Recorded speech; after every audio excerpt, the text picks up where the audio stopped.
2025 est une année aussi à très haut risque suite au développement d'une strate herbacée très inflammable, donc facilement inflammable aussi, qui va permettre une propagation importante.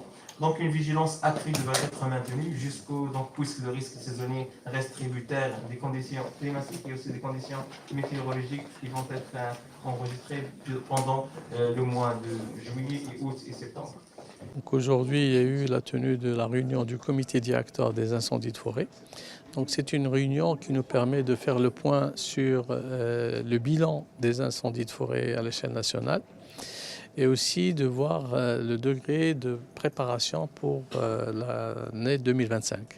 Alors concernant le bilan, donc l'année 2024 était une année exceptionnelle du fait que la superficie incendiée n'a pas dépassé 900 hectares. Ce qui est un bilan très positif. Ce bilan, il peut être justifié par le fait que les bilans hydriques au niveau des forêts a été, je dirais, non favorable à l'extension des forêts, surtout au début de la saison. Mais aussi, et ça c'est très important, le fait que la majorité des incendies, soi-disant 95% des incendies, ont été inférieurs à 5 hectares.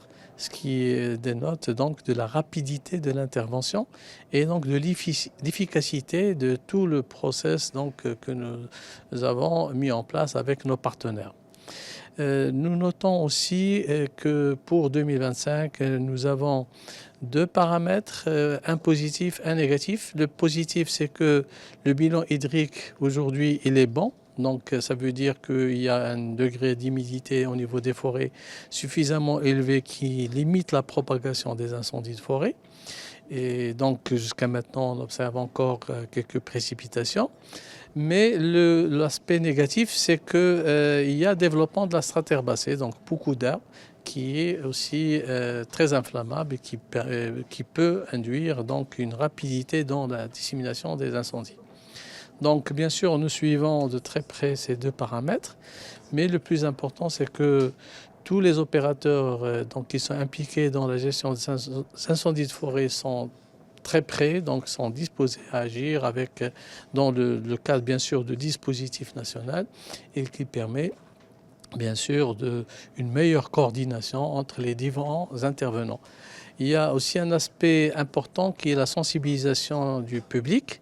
Et là, à l'instar de ce que nous avons fait durant l'année 2023 et 2024, donc ça va être le 21 mai, ça va être la journée nationale de lutte contre les incendies de forêt. C'est l'occasion pour sensibiliser donc, au niveau des écoles, au niveau des souks, au niveau des forêts urbaines et périurbaines sur je dirais, les risques qui sont liés aux incendies de forêt et pour surtout mobiliser la population pour éviter l'utilisation du feu dans les zones forestières. Le budget 2025 concernant l'ANEF, donc l'Agence nationale des eaux et forêts, donc nous avons mobilisé un budget de 160 millions dirhams dont la plus grande partie est réservée plutôt à la prévention.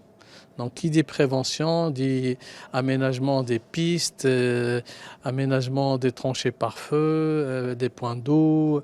Donc, tout ça, c'est pour pouvoir donc, anticiper en cas d'incendie. Et bien sûr, il y a des actions aussi qui concernent, je dirais, des actions pour la lutte, équipement du matériel, etc.